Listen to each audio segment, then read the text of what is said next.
Xoş gördük. Hubcast'ın yeni epizodu ilə qarşınızdayıq və bugünkü qonaqlarımız Azərbaycanın Great Place to Work adlı mükafatını alan ilk sığorta şirkəti olan Paşa Sığortanın qonaqları Ülviyə xanım, İdarə Heyətinin sədri Ülviyə xanım Cabbarova və işə qəbulu üzrə meneceri Fuad bəy Vəzirovdur. Xoş gəlmisiniz. Çox sağ olun ki, gəlmisiniz. Mən ilk növbədə sizi bu mükafatı aldığınız üçün və bu mükafata layiq görüldüyünüz üçün təbrik eləmək istəyirdim sizi və komandanızı. Bu böyük bir uğur deməkdir. Və gəlin elə söhbətimizi bu mövzu ilə başlayaq.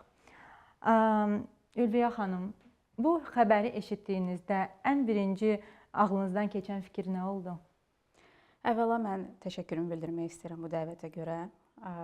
Çox sağ olun diqqətinizə görə. Bəli, bu mükafat barəsində xəbər gəldikdə ilk olaraq beynimdə əlbəttə ki, o çox pozitiv və müsbət fikirlər və yəni daxildən məni doldurub, yəni əlbəttə ki, sevinç hissinə yaşamağa mənə vadar etdi və yalan deməyəcəm, səmimi deyəcəm, bu nəticəni gözləyirdik. Yəni biz bu mükafata çoxdan da hazırlaşırdıq. Yəni bu bir günün işidir, yəni ki, siz anlayırsınız. Və əlbəttə ki, yəni prosesdən məlumatınız varsa bilirsiniz ki, mükafatdan öncə şirkətdə bir sorğu keçirilir və həmin o sorğunun nəticəsinə əsasən də bu mükafatı verən şirkət nəticəsini elan edir və biz səbirsizliklə gözləyirdik o nəticəni və böyük bir ümid bəsləyirdik, inanırdıq ki, ona layiq görüləcək və elə də alındı. Əla. Çox sağ olun. Ümumiyyətlə bildiyimiz kimi Great Place to Work mükafatını almaq üçün hansısa bir şirkət işçiləri üçün ruhlandırıcı bir mühit olmalıdır. Onlar iş yerini ruhlandırıcı, bağlılıq hissi yaradan mühit kimi qiymətləndirirlər. Bəs Paşa Sığorta həmin bu mühiti yaratmaq üçün işçilərini necə motivasiya eləyir və bu mühiti necə ümumiyyətlə yaradır? Şərti mən sizin sualınıza cavab verərək görülən işləri, tədbirləri belə deyim, iki qrupa bölərdim. Birinci qrup bu daha çox iş mühiti ilə, iş şəraiti ilə bağlıdır. Əlbəttə ki, ofis şəraitindən başlayaraq əməkdaşlarımız üçün təşkil olunan tədbirlər, onlara verdiyimiz imtiyazlar və müxtəlif buna bənzər, bunun kimi olan bir tədbirlər daxildir bu qrupa. İkinci qrup isə sırf belə deyim, qaydalarla bağlıdır. Yazılan və yazılmayan qaydalar. Bu qaydalar şirkət daxilində əməkdaşlar arasında münasibətləri, bir-biri ilə əməkdaşlığı tənzimləyir, bir-birinə dəstəyi, bir-birinə olan diqqəti. Yəni bu iki şərti qrup olmaq şərti ilə Paşa Sığorta çalışır, daimə çalışır və çalışacaq. Bundan sonra da öz işçiləri üçün ən mükəmməl, ən gözəl bir iş mühitini təşkil eləsin. Əla. Paşa Sığortanın uğurlarından, nailiyyətlərindən danışdıq. İndi istərdim bir neçə sual sizə verim, bir rəhbər kimi. Sizin şəxsi təcrübənizi öyrənmək istəyərdim. Sizin fikrinizcə mükəmməl iş yerini qurmaq üçün bu daha çox CEO və rəhbərlikdən asılıdır, yoxsa komandada olan ruhdan və işçilərdən gələn təşəbbüslərdən asılıdır?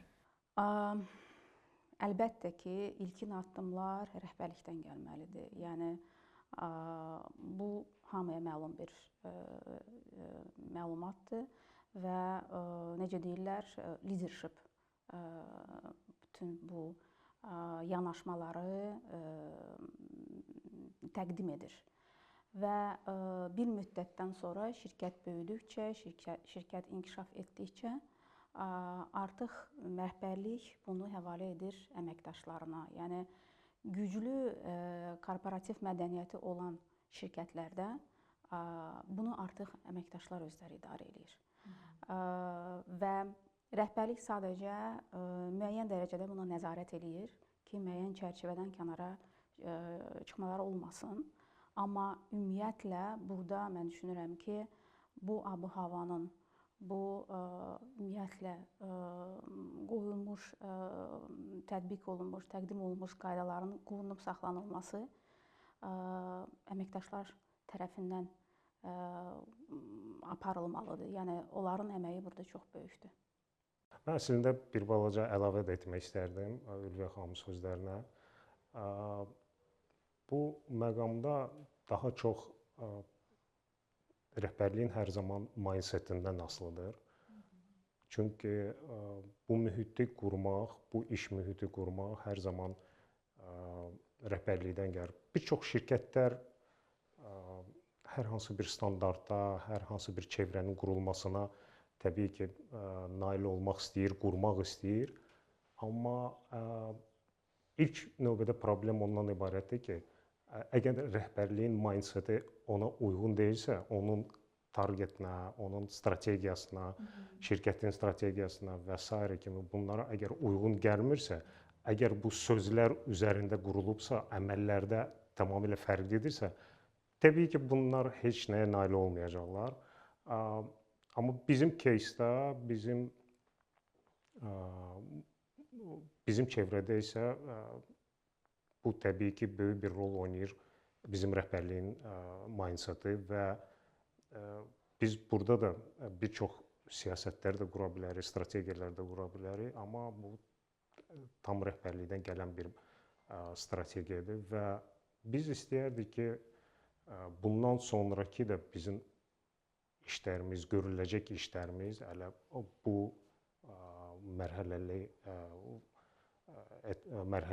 bir belə deyək də iş şəraitində getsin. Və əslində bir çox standartlar danışanda standartlara hər zaman nail olmaq çox çətindir və Great Place to Work standartı o qədər də asan bizə gəlməyib. Düzdür, biz nail olmuşuq bu standarta, amma bu standarta nail olmaq üçün böyük bir kifayət qədər çoxlu işlər görmüşük. Və Ülviyə xanım deyəndə ki,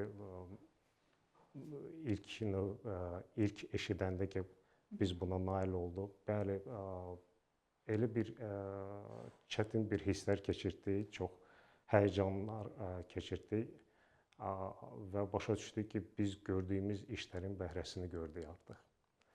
Bundan sonraki işlərimiz isə daha da çətin olacaq. Çünki bu böyük bir məsuliyyətdir.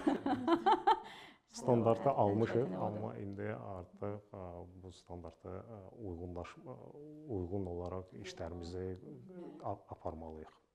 Adətən də kənardan müşahidə edənlər indi o ilk nail olduğun, yəni onlar baxıb əlbəttə hamı sevinir, kimsə yəni düşünür ki, indi görək bundan sonra yəni qoruyub saxlaya biləcəklərmi, yoxsa yox. Yəni ən çətini bundan sonra başlayır, onu demək istəyirdim. Çünki bütün gözlər sizdədir hal-hazırda. Bəli, fokus bizdədir. Yəni o yüzdən asan olmayacaq, amma ilk dəfə deyir, bu bizim ilk mükafatımızdır. Biraz təvəzzökarlıqdan kənar danışıram, ola bilsin. Challenge accepted. Yəni ilk dəfə deyir, yəni biz qorxmuruq. Əslində bu özü-özlüyündə bir maraq qatır.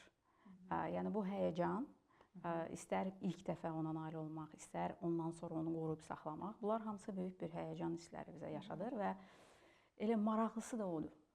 Maraqlısı da odur. Çox gözəl, çox sağ olun. Növbəti sualıma keçmək istəyərdim. Hər iki qonağa əslində aiddir. Fikirlərinizi paylaşsaz mənim üçün maraqlı olardı. Sizcə iş yerində produktiv olmaq üçün şəxsi həyat və iş balansını qorumaq, bu bilirik ki, çox önəmlidir. Bir CEO, bir rəhbər olaraq bunu siz necə bacarırsınız? Bu sual son zamanlar xüsusən tez-tez verilir. Yəqin ki, mənlə razılaşarsınız. Heç kəs deyə bilməz ki, mən 100% bunun öhdəsindən çox gözəl gəlirəm. Əlbəttə ki, elə məqamlar olur ki, çətinliklər çəkirsən, ruhdan düşürsən hətta. Amma bunun ən gözəl və belə deyim, sadə yolu odur ki, ilk növbədə sağlamlığına diqqət yetirəsən. Mən şəxsən özüm deyə bilmərəm ki, yəni CEO vəzifəsində çalışdığım zaman həmişə belə davranmışam. Son bir neçə ildir daha çox sağlamlığıma diqqət yetirirəm, yeməyimə diqqət yetirirəm və əsas səbəbi də çox asandır, amma bəllidir ki, insan sağlam olmayanda, onun səhhətində hansısa bir problem olanda o heç vaxt normal fəaliyyət göstərə bilməz, normal çalışa bilməz, onun həmişə enerjisi tükənmiş olacaq və əlbəttə ki, sonda gördüyü işə mənfi təsir göstərəcək. Ona görə mən düşünürəm ki, onun ən gözəl, ən qızıl qaydası odur ki, ilk növbədə öz sağlamlığına diqqət yetirəsən. Belə, Fuad, bilmirəm, sizin nəsə əlavəniz olar? Mənim də öz qızıl qaydalarım var və bu demək olar ki, gündəlik idmanla məşğul olmaqdır və bu bir qədər stressimi də atır və görülən işlərə hazırlıqlı mənə edir. Hansısa idman növündə məşğulsunuz, yoxsa Artıq hansısa idman növü ilə məşğul olmuram, çünki müəyyən yaşdan sonra bu yaxşı bir şey deyil, amma ümumi özümü hər gün cimdə görürəm və çalışıram bu özümə bir qızıl qayda kimi bunu qurum. İkinci qızıl qaydam isə iş problemlərini evə aparmıram, ev problemlərini isə işə aparmıram. Və düşünürəm ki, bu balans mənə hər zaman beynimin şəffaf olmasına və əsəblərimin sakit durulmasında çox köməklik edir. Mənim üçün iş problemlərini evə aparmaq böyük bir tabudur və mən bunu etmirəm. İş problemi işdə qalmalıdır, ev problemi isə evdə qalmalıdır. düz deyirsiniz? Bunu da çalışıram, life balansı necəsə də saxlayım. Əla, çox sağ olun. Musiqini sevirsiniz? Çox. Bəs siz? Super. Ülfiyə xanım, sizcə şirkətiniz bir musiqi qrupu olsaydı, hansı janrda ifa edərdi? Çox güman ki, pop-rock janrı olacaqdı. Amma mən sizə bundan artığı deyim. Bizim şirkətin bir gimni var. İlk dəfə şirkətin yubileyini biz qeyd edəndə belə bir fikir gəldi. Əslində bu sir deyil. Bu tanınmış müğənni Tina Turner'ın The Best mahnısı var. Yəqin ki, eşitmisiniz. Həmin o musiqiyə bizim uşaqlar özləri sözlər yazmışdılar və hətta özləri də oxuyurlar onu. Və periodik bizim tədbirlərdə, bəli, ümumiyyətlə bizim şirkətdə belə oxumağa bacarıqları olan istedadlı əməkdaşlarımızın sayı çoxdur. Yəni çox gözəl oxuyurlar. Yəni bu любительский belə bir səviyyədir. Və yəni misal kimi bunu gətirərdim. Belə isə musiqini çox sevirəm və musiqi əslində gərgin zaman, əgər mən biraz sakitləşmək istəyirəmsə və yaxud da ki, hansısa bir suala cavab tapmaq istəyirəmsə, mən musiqi dinləyirəm. Ülviyə xanım bəhs etdiyi əməkdaşlardan da biri bizim departamentdə çalışır. Aysel adında əməkdaşımızdır. Çox gözəl səsi var və professional səviyyədə oxumağı bacarır. Qaldı ki, mənə görə, mənim üçün hər zaman dara düşəndə, bir problemli vəziyyətə düşəndə Queen qrupunun We Will Rock You mahnısı motivasiya edir. Çünki hər zaman özümə bir challenge axtarıram ki, niyə görə mən bunu edə bilməyim və necə olur ki, bunda mən bacarmadım. Elə bir şey olarmı? Motivasiya edir. Çox mənə motivasiya edir və bir dəfə dinləmək də kifayət edir. Amma belə isə gün ərzində mən çox sevirəm. Gündər stola vurursunuz, vurulur. Bəli, əlbəttə ki. Gün ərzində isə mən çox sevirəm musiqi dinləməyi. Mütləq bu mənim üçün mütləqdir. Eyni zamanda musiqini dinləməyə mən səhərdən başlayır. Haçan ki idmana gedirəm. Və ondan başqa açığı müəyyən prosedurlar da var. Bu daha çox kainatla və mantra ilə bağlıdır. İlk növbədə onlar gedir. Ondan sonra isə musiqiyə keçirəm. Və gün ərzində də bunlar hamısı Super. bir-birini əvəzləyir. Çox sağ olun. İndi isə Fuad bəy, istərdim ki, sizə bir neçə sualı verim. İşə qəbulu prosesi üzrə suallar vermək istəyərdim. Bilirik ki, Great Place to Work mükafatını aldıqdan sonra yəqin ki, müəyyən bir dəyişikliklər olub işə qəbul prosesində. Ümumiyyətlə, namizədləri bu mükəmməllik standartına uyğun seçmək indi sizcə daha çətinləşib, yoxsa əksinə indi hamı sıraya düzülür və mükəmməl iş yerində işləmək istəyirlər? Əslində o sıraya hər zaman bizə dayanırdılar. Çünki biz sığorta bazarında və sığorta sektorunda liderik və bu sadəcə olaraq müştərilərin çox olmasından dolayı deyil. Bu ondan dolayıdır ki, müştərilər bizdən məmnundurlar. Bizə yenidən dönürlər. Əslində müştəri kimdir? Daimi müştəri odur ki, yenidən sizə qayıdır. Çox müştəri o demək deyil ki, mənim biznesim daha da yaxşı gedir. Əslində ən yaxşı biznes nə zaman ki, müştəri yenidən sizə qayıdır. Və bu marketinqin ən qızıl qaydalarından biridir. Ona görə də biz sığorta sektorunda lider olmağına baxmayaraq bizim qapıları hər zaman növbələr durur və standartı aldıqdan sonra təbii ki, bu daha da çətinləşib. Bizim müşahidələrimizə görə hardasa 22-23% artıb bizə işə qəbul olmaq istəyənlərin. Amma iş prosesi də, işə qəbul prosesi də çox sərtləşib və çünki bu standartı əldə edəndən sonra biz də fərqli yanaşmaları artıq əl tutduq və Bəli, elə bununla da mən növbəti suala keçid eləmək istəyərdim. Elə qeyd etdiyiniz kimi hamı mükəmməl iş yerində çalışmaq istəyir və hamı çoxdan sıraya durur ki, burada işləsin. Bəs bir namizədin bu mükəmməlliyə uyğun olub-olmamağını siz necə müəyyən edirsiniz? Çox gözəl sualdır. Artıq sir deyil ki, bir ara biz sir olaraq bunu saxlayırdıq, amma artıq sir deyil ki, biz ilkin mərhələni süni zəka, süni intellekt vasitəsilə aparırıq və bunu da bizim texniki komandanın vasitəsilə biz buna nail olmuşuq. İlkin mərhələdə, pre-screening mərhələsində biz süni intellektdən istifadə edirik. Ondan sonraki etaplarda biz xüsusi platformalar vasitəsilə texniki və yaxud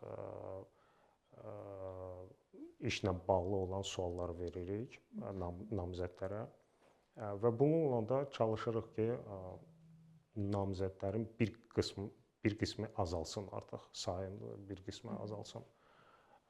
Ondan sonra panel görüşlərini keçiririk. Ümumiyyətlə biz müsahibə sözünü işlətmirik və əslində heç sevmirik bu sözü də. Biz hər zaman namizədlərə bugünkü görüşə dəvətlisiniz sözünü və ifadəsini dilimizə gətiririk. Ona görə də bu bir qədər səmimiyyət yaradır bizim namizədlərlə və bizim aramızda. Mən sizə bir neçə nümunələr də gətirə bilərəm ki, görüşlərdən sonra bizim əməkdaşların LinkedIn akkauntlarına mesajlar gəlir və o mesajlarda bu cür görüşlərin keçirilməsində biz çox heyran olduq və çox qeyri-standart şəkildə görüşlər keçirilir. Biz çalışırıq hər zaman hər şey bu görüşlər çox sərbəst keçsinlər, çox səmimi keçsinlər, amma maksimal da məlumat əldə edək. Və düşünürəm əldə edə bilirik. Bundan sonra isə mükafatı alandan sonra isə biz görüşləri sayını artırmayacağıq, lakin daha çox panel görüşlərinə üstünlük verəcəyik, hardakı ki həm struktur rəhbərliyi olacaq və yaxud struktur nümayəndəliyi olacaq və HR tərəfdən də nümayəndəliyi olacaq və çalışacağıq maksimal şəkildə bizə uyğun olan namizədləri artıq tapaq və bizim şirkətə cəlb edək. Çox sağ olun. Onda müsahibə deməyim. İş görüşündə ən sizə qəribə və yaxud maraqlı gələn sual nə olub? Yadınızda qalan? Əslində belə suallar çoxdur və nəzərə alsaq ki, mənim beynəlxalq praktikam da var və mən başqa sığortadan öncə də başqa xaricdə çalışmışam və yaşamışam. Hər zaman qəribə suallar gəlir. Ən qəribə suallardan da onları qeyd etmək istərdim ki, niyə görə düşünürsünüz ki, mən bu vəzifəyə uyğunam? Bu namizəd tərəfindən bu sual verilib. Əslində bir çox Какой будет ваш положительный ответ? Bəli, əslində daha çox bu sualları rekruterlar verir ki, niyə görə düşünürsünüz ki, bu vakansiya sizə uyğundur? Amma mən bir neçə dəfə bunu şahid olmuşam ki, mənə o sualı verir ki, siz bugünkü görüşə məni dəvət etmisiniz, amma niyə düşünürsünüz ki, mən bu vakansiyaya uyğunam? Özümü itirməmişəm və cavablandırmışam ki, niyə görə uyğundur bu adam, bu namizəd. Belə bir sual da olub ki, namizəd tərəfindən ki, mən çox üzr istəyirəm, sizin bürcünüz nədir? Okay.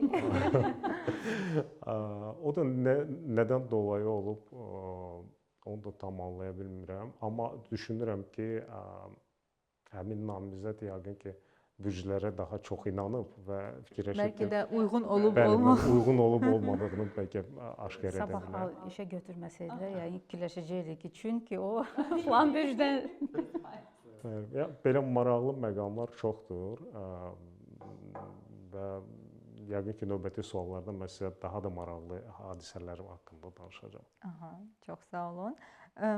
Belə maraqlı sual vermək istəyərdim. Əgər bir iş görüşmədə namizəd sizə sual versə ki, ofisdə niyə PlayStation yoxdur? Nə cavab verərsiniz? Çox gözəl sualdır. Çox gözəl yoxdur sualdır. bə. Bəlkə də Great Artıq Place deyəsə cavab var. Əslində mən indi dəqiq deyə bilməyəcəm sizə PlayStation-la bağlı, amma bilmirəm, siz bizim ofisdə yəqin olmamısınız. Biz bu yaxınlarda artıq 3-cü mərtəbənin də təmirini bitirdik və bizim çox maraqlı, gözəl iş şəraitimiz var. Yəni orada oyun zonası da var, harda ki biz əməkdaşlarımız üçün belə bir imkan yaratmışıq ki, onlar istirahət zamanı başlarını qata bilsinlər. Eyni zamanda da çalışdığı iş yerləri də fərqlidir. Yəni bu baxımdan məncə bizə sualı verməzlər intervyu zamanı, çünki ofisə girəndən o hiss olunur ki, yəni burada fərqli bir atmosfer var. Fuada qoymadım cavab versin suala, çünki əslində bunu nəzərə almışıq. Bəli. Əslində biraz çətindir nəsə cavab vermək Ülvə xanım şəhərlərindən sonra, çünki çox şey artıq qovur elədi. Bəli, bizdə bu zonalar çox gözə girəndir. Asudə zonası, harda ki istirahət etmək olar. Eyni zamanda iş yerləri özləri də elə qurulub ki, bəzən adam çaşbaş qalır ki, mən işləməyə gəlmişəm, yoxsa istirahət eləməyə. Distrakt etmir ki işçiləri? Yox, biz daha çox rezultatlara, yəni nəticələrə yönəlmişik və heç zaman kimisə başın üstündə durub demirik ki, bu işi niyə görmədin? Hər kəsin bir məsuliyyəti var, hər kəsin qabağında bir taskı var. Yəni o onu həll etməlidir. O onu 1 saat eləyəcək, 5 saat eləyəcək. Bu biz o incəliklərə getmirik. İnsana daha çox müstəqillik veririk ki, əməkdaşımız özü seçim eləsin. Bunu 1 saat eləsin, yoxsa 5 saata bizə nəticə lazımdır. Və əgər nəticəyə nail olursa, biz onun başının üstündə durmuruq və demirik ki, bunu mənə indi ver. Çox sağ olun. Qaldı ki, PlayStation-a bizdə o qədər oyun avtomatları var ki, Heç ehtiyac qalmır. və masaüstü oyunlarımız var ki, heç bilmirəm PlayStation-a ehtiyac var. Amma ehtiyac varsa biz onu müzakirə etməyə hazırıq. Super. Bu sadəcə bir sual idi.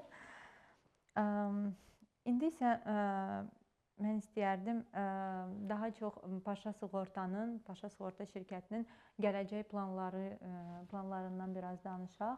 Ülviyə xanım, siz də qeyd etdiyiniz kimi Great Place to Work mükafatını aldıqdan sonra bu həm uğur, həm də eyni zamanda böyük bir məsuliyyət hissi yaradıb.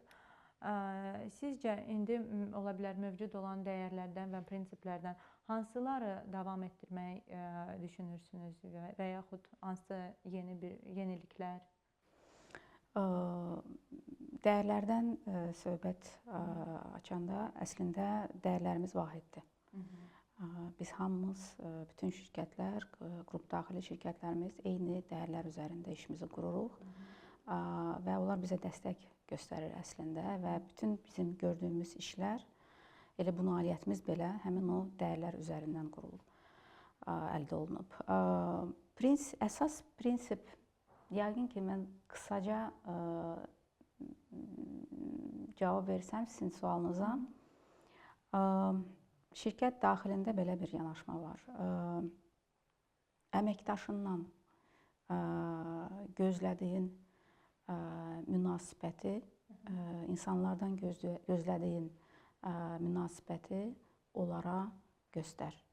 Yəni, necə ki, istəyirsən ki, səninlə davransınlar, eyni münasibəti də öz iş yoldaşına göstər. Əsas bünövrə belə deyim, prinsipimiz budur. Və səmimi deyəcəm, bunu dəyişməyə fikrimiz yoxdur. Dəyərlərimiz necə qalırsa, elə də qalacaq, prinsipimiz də elə. Bəli, indiki mühitdə, indiki zamanda dəyişməmək alınmır. Biz də çalışırıq ki, ətraf mühitə uyğunlaşaq, əlbəttə ki. Amma nəsə dəyişəcəksə, ancaq və ancaq yaxşılığa doğru, hansı bir müsbət nəticə verən bir dəyişiklik olmalıdır. Belə çalışacağıq, qoruyub saxlayaq nailiyyətimizi, bundan da gözəl mükafatlar əldə eləyək. Yəni, bizim üçün bu çox dəyərlidir, həqiqətən. Və bilirsiniz, bu çox maraqlı mükafatdır. Bunu hansısa bir kənardan, yəni müşahidəyə əsasən verilən mükafat deyil. Bunu bizim komanda özü dəyərləndirib, şirkəti özü bizə şirkəti bu səviyyəyə çıxarıb. Yəni, bu fərqli bir mükafatdır və mən düşünürəm ki, necə ki, onlar bizi çıxarıblar, şirkətimizi, komandamız bu səviyyəyə, orada da qoruyub saxlamalıdırlar ki, biz qalaq bu səviyyədə belə. Komandadan bəhs etdiniz və korporativ mühitdən. İstərdim növbəti sualımı korporativ mühitdən verim. Sizi Paşa Sığortanı fərqləndirən hansısa qəribə ola bilər və ya maraqlı bir korporativ mühitdə adət varmı? Adət deməzdim. Amma fərqləndirən bizi əlbəttə ki, müəyyən xüsusiyyətlərimiz var. Və bu, yenə də mən eşitdiyim mənə, hətta daxildən yox, kənardan deyilən bir şərhlərdir. Ona görə belə ürəklə paylaşıram sizinlə. Bir neçə belə bir söz istifadə edəcəyim. İlk növbədə qayğı. Çox biz qayğıkeş şirkətiyik. Hörmətçil əməkdaşlarımız daima bir-birinə hörmətlə yanaşır. Bir-birini eşidir. Və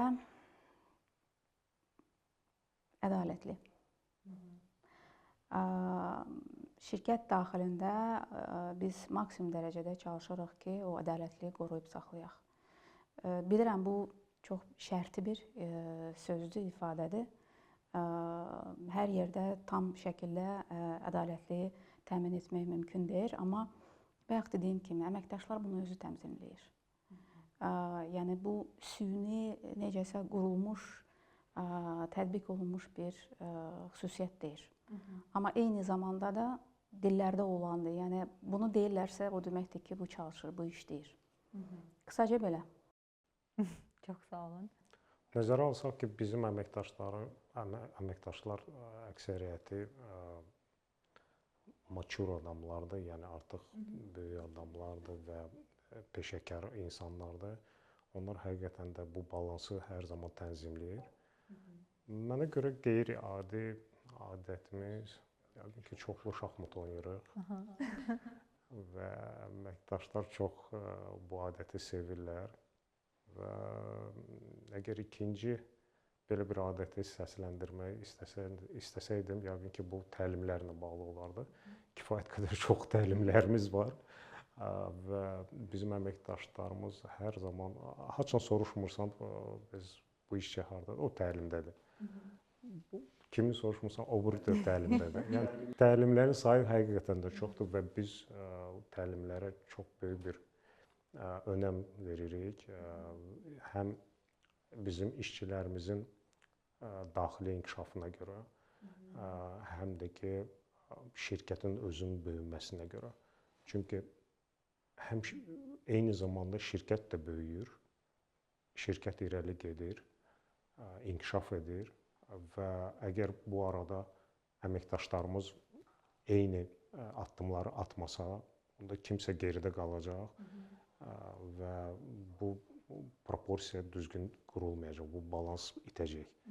Ona görə də təlimlər bizim üçün ən önəmli istiqamətlərdən biridir və onlar kifayət qədər çoxdur. Çox sağ olun.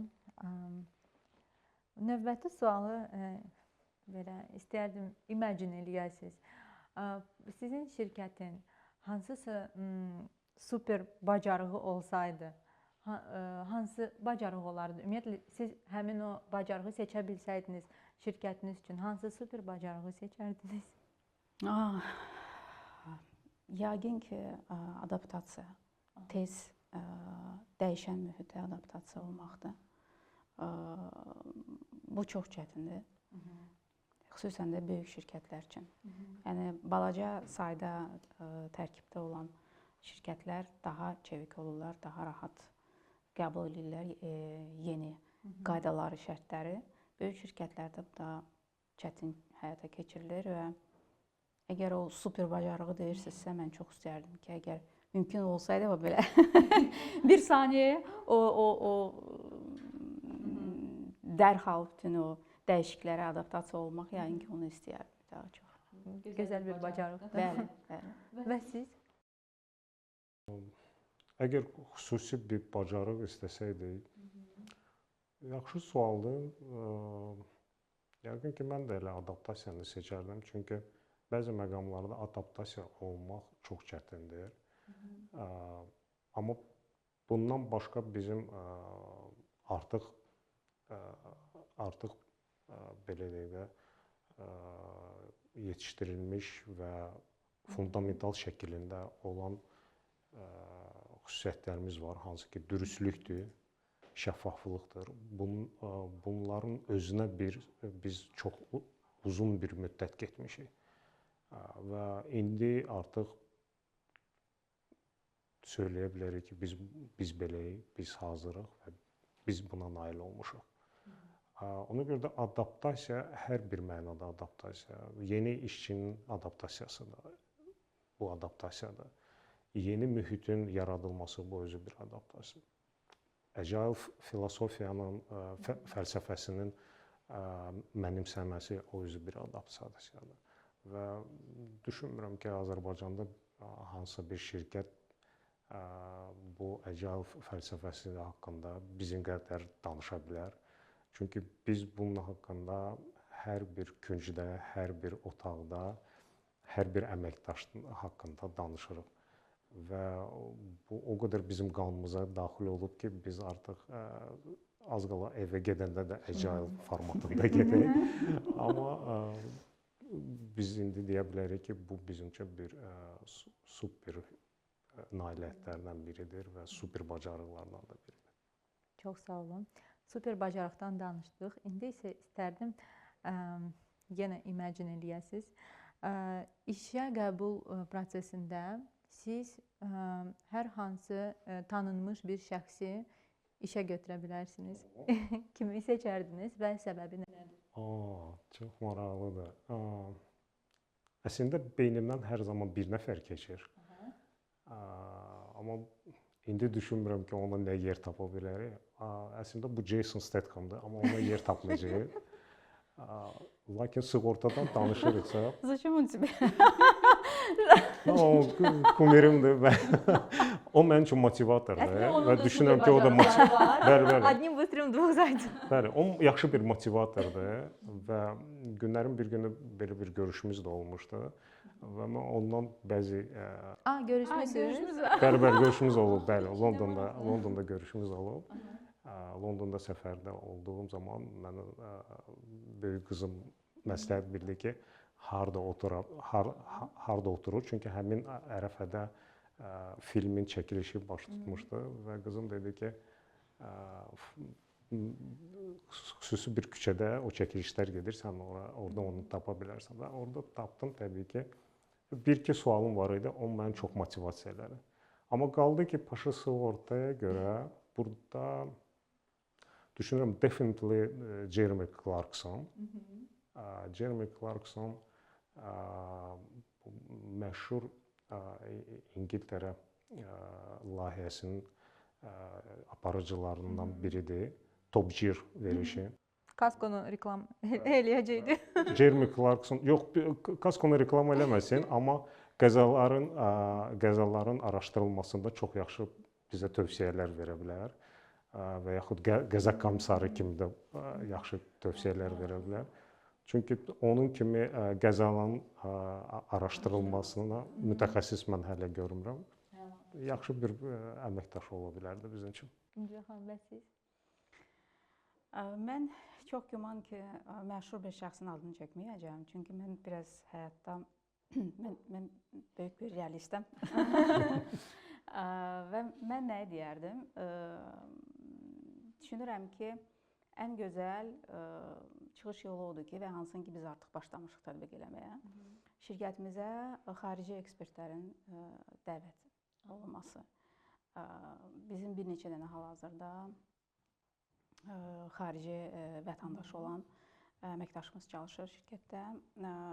Biz bir qədər gec başladıq bu təcrübəyə. Mən bilirəm ki, bizim qrupda bir sıra şirkətlər var ki, artıq 5 ildən çoxdur ki, bu praktikanı tətbiq eləməyə başlayıb. Biz bunu son 2-3 il eləyirik, amma çox baxmayaraq ki, qısa müddətdə çox gözəl nəticəsini görürük. Və mən çox istəyərdim bu praktikanı biz davam etdirək. Çünki onun həm şirkətə böyük bir faydası var, xeyri var, eyni zamanda da əməkdaşlara. Çünki əməkdaşlar hər zaman biz xarici praktika ilə nə vaxt tanış oluruq? Ya təlimlərdə, ya xaricə getdiyimiz zaman, səfərlər zamanı və yaxud da hansı bir kitablar oxuyanda və yaxud da hansı bir podkastları dinləyəndə, baxanda və s. Amma canlı şəkildə çiyin və çiyinə hansı bir xarici ekspertlə bir yerdə çalışmaq, hansı ki fərqli bir mədəniyyətdən gəlib, hansı ki fərqli bir xarici şirkətdə çalışıb, onun fərqli bir təcrübəsi var, yəni bir mənalı, yəni o bizim kimi deyil. Və burada yerində onunla çiyin-çiyinə çalışıb, ondan nəyisə öyrənmək, birgə nəyisə yaratmaq, ərsəyə gətirmək, məncə bu böyük bir imkandır. Ona görə daha çox sizin sualı biraz praktiki elədim, cavabım praktiki oldu, amma eyni zamanda da realdır. Mən düşünürəm ki, ən gözəl yəni ki, bu praktikadır və biz onu imkanımız dairəsində inşallah gələcəkdə də davam etdirəcəyik. Belə. Çox sağ olun. Ətraflı cavablarınız üçün təşəkkür eləmək istəyərdim.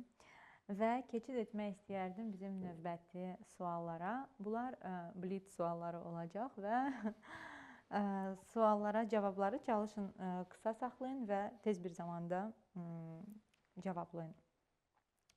Ülviyə xanım, ofisdən işləmək yoxsa uzaqdan işləmək? Ofisdən.